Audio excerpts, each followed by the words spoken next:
Hi, it's Rose from Scallydandling About the Books. Hello, hello, this is Tom, LA Books. Hi, and we're having a conversation about a book that we read in December, Palace Walk. And the way we ended up reading this book is it was Sean's Mooks and Gripes bucket list tag. I mentioned it as a book in my 10 books of things that I really wanted to read before it was too late. And Tom watched that and saw it, I think, and thought, oh, that sounds interesting. An Egyptian classic. Why not give it a go together? So that's how it happened. Tom, you're going to explain the book. Yeah, excited to talk about this book. It's first of all, it's a masterwork, and so I'm grateful that I got to find out about it, because I had honestly I hadn't heard about it before, even if it is recognized as a masterwork. And so the title is Palace Walk. Let me show the paperwork that I have here. Palace Walk by Naguib Mahfouz. Naguib Mahfouz. He is a Nobel Prize winner. Now I'm going to probably get the year wrong, but I think he was 88 when he won the Nobel Prize for literature. And the Palace Walk was published in '56. It's the first one of a trilogy. Please correct me as soon as I a trilogy, the Cairo Trilogy. I believe many people consider this trilogy this author masterpiece, Mahfouz's masterpiece, and so we read the first of the three books, which is called Palace Walk. And for me personally, the very first Egyptian book that I ever read, and it's interesting. I was reading the Wikipedia article about it, which says that back when the author won the literature Nobel Prize, nobody really, I mean, the level of some of his books had been translated into English from Arabic, but this was the first book in Arabic, originally in Arabic, that won the Nobel Prize. And two, he was selling 0 copies around the world. He was selling something like 100 copies per year. And then right after the Nobel, he started really becoming very famous. And deservedly so, I would say, because this novel is much more than a simple. The plot is simple because the plot is revolving around this family. We could say middle class. Yeah. I mean, he's a small businessman, isn't he? Small business man, father. Father. And so this is a family that lives in Cairo in 1918 and 1919. So just at the end of the war. And so, as I say, we have maybe the main character who, or at least the most strongly characterized, which we can discuss about that, who's the father, who's this big man who is a tyrant in his family. Big character, big. I mean, so strongly characterized that while I was reading it, I thought it's impossible that Mahfouz wasn't thinking about somebody very close to him, somebody in his own family. Yeah. And then the Wikipedia article itself says his own family was very strict and his father was overbearing. So yes, you do feel. I mean, you were saying like you could describe this book as like a kind of a family saga book, but there's so much more to it than that. But you do absolutely feel like, nowadays would someone describe it as semi-autobiographical? I don't know, but it certainly is.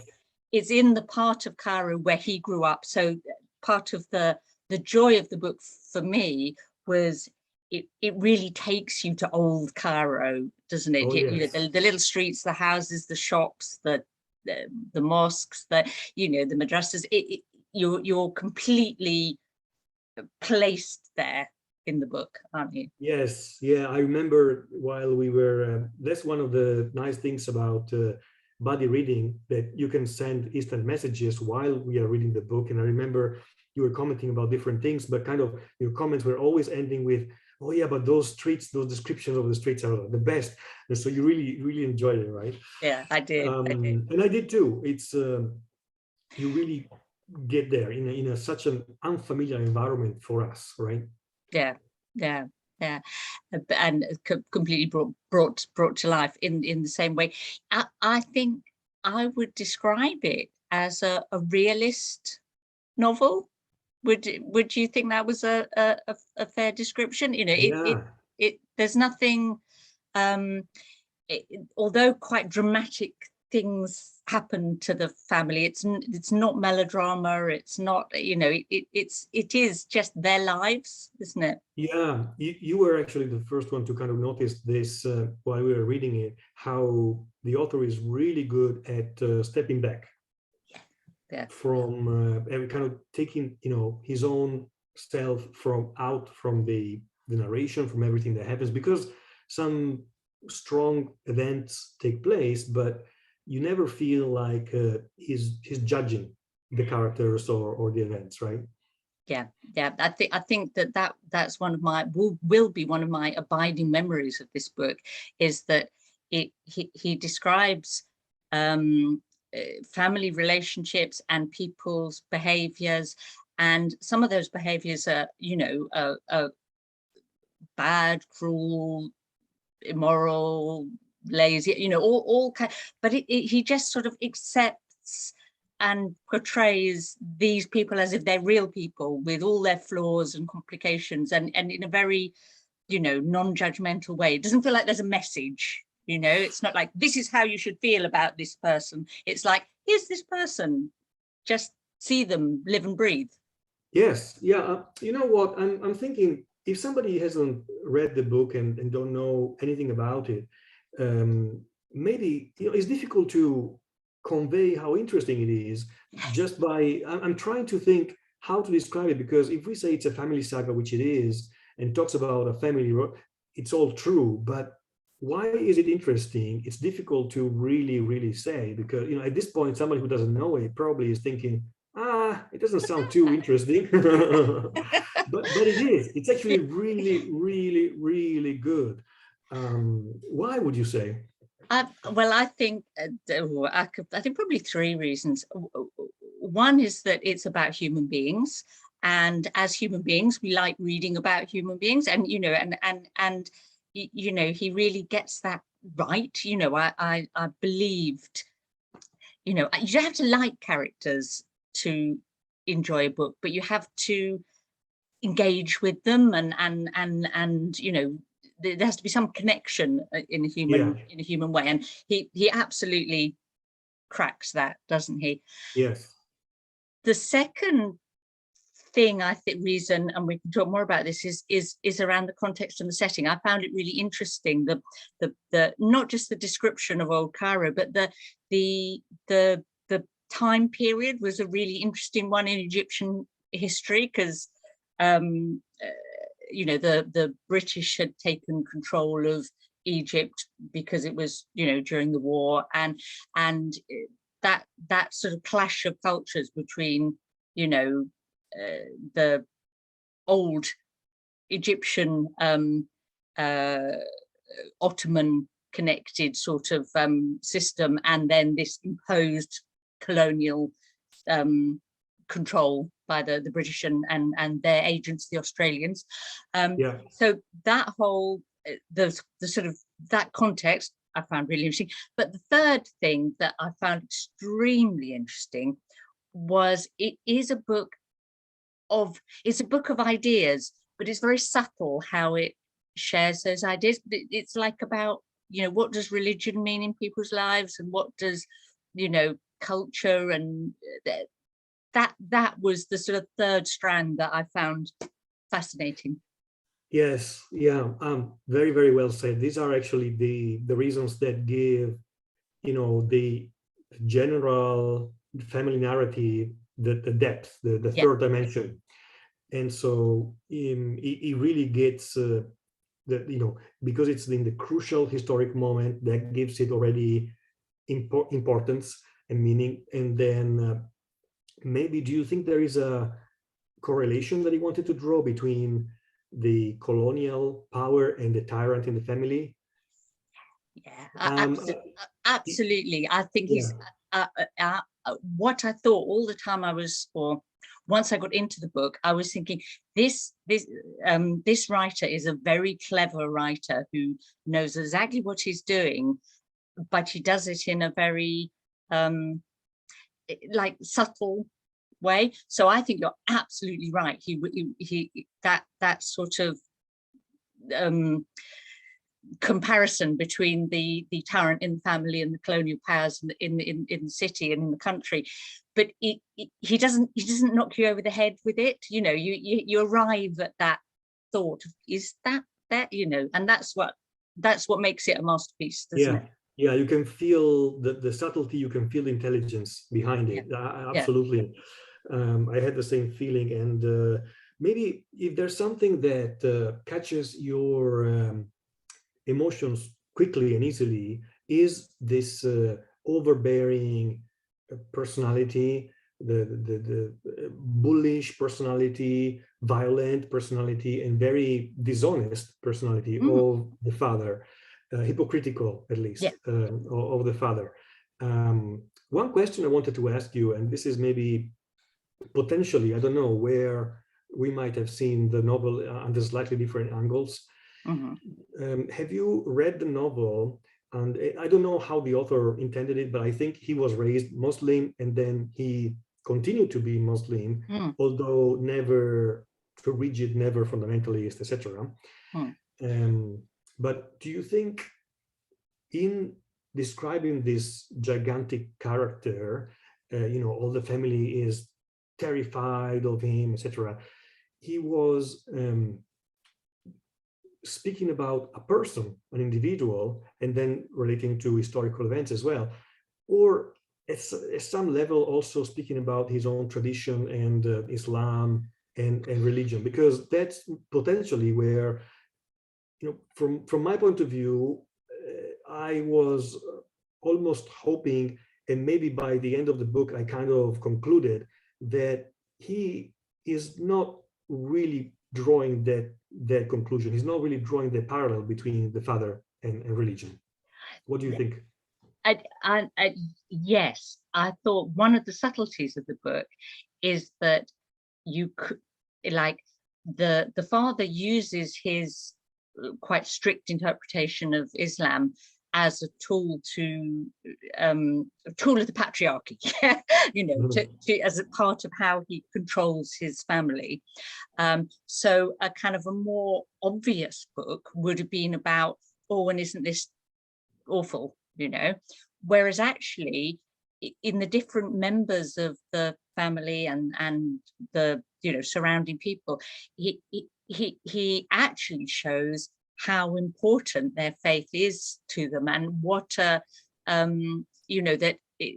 so the mother figure, Amina, who's an equally central figure as the father in the book, her personal sort of faith is what sustains her through this difficult life, and he doesn't knock that. He's not, the fact that he's showing the father misusing it doesn't undermine his sort of sense of its value and importance for this, all these different individuals in the family. Don't you think? Yes, yeah, no, very, very well said. So you could say that the father incarnates the wrong way to go about, and the mother incarnates the more genuine, maybe a little naive in some sense, but because she is forced in the house, she can never leave the house, and I don't know exactly, but I believe many women in that place, in that time, could not leave their home, but probably some could, no?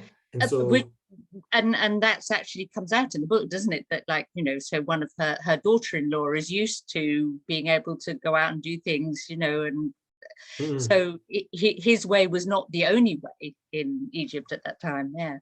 Yeah. So, so it's difficult because you are immersed in a completely unfamiliar environment, and Yeah. as a ignorant Westerner, you have to kind of discern between what was more common and what actually is very peculiar to that family. Yeah. Yeah. Um, I think one of the things that I appreciated about the book was his, as a man, how he wrote women, you know, because that could have been a failing of the book. I've read other books from, you know, I like to read around the world, and sometimes I read books from other parts of the world where you think like, oh, this is a good writer, but they're in a different place in terms of understanding of like women's rights or whatever. And although he's showing the women having to be in this very subservient position, he writes very rich, rounded, interesting women characters, doesn't he? yeah, well, curious little piece of trivia is Yeah. that talking about ignorance, I went into this book not even knowing that the author was a man.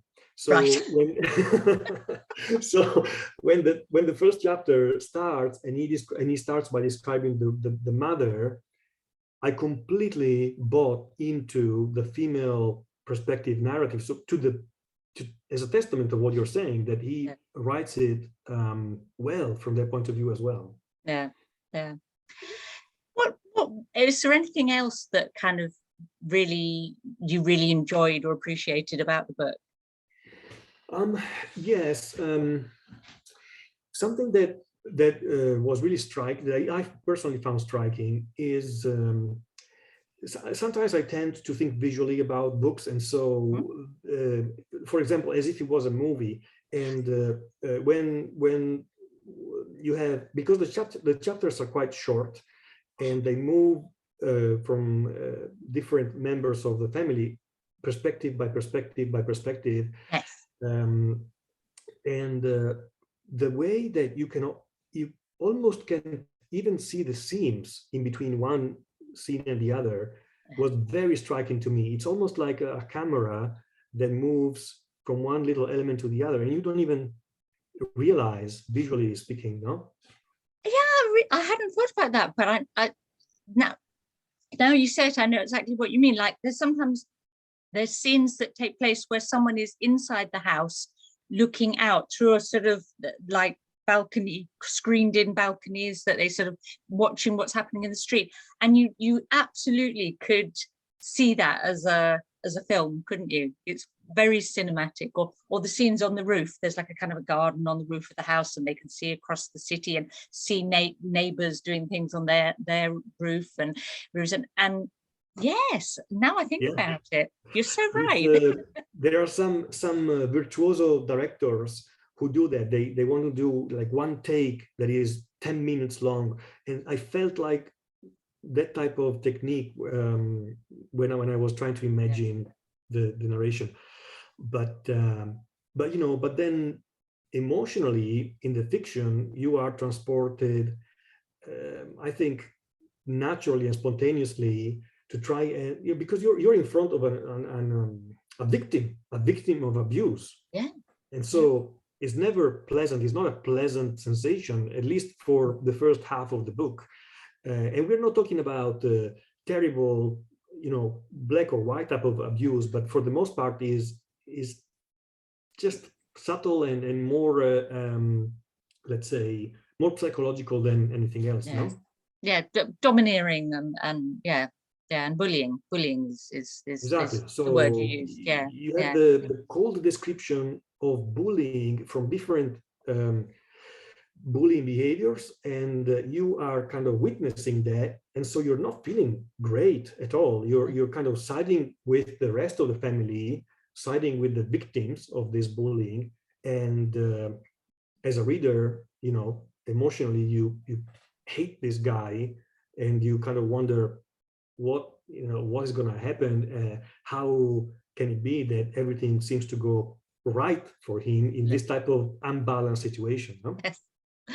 Yeah. I think, and I remember you saying this when we were talking about the book on in our chat, that there's something about the family relationships and the conversations in the family, between the siblings, between the parents and their children, that is that, like, you've got the sort of, like, almost like when the father's not there, and there's like the lid's taken off, and that was something that I think you enjoyed, and so did I. It's another very beautiful. Every evening, this family would meet for a little tea moment or coffee moment, Yeah. and that was really, really lovely.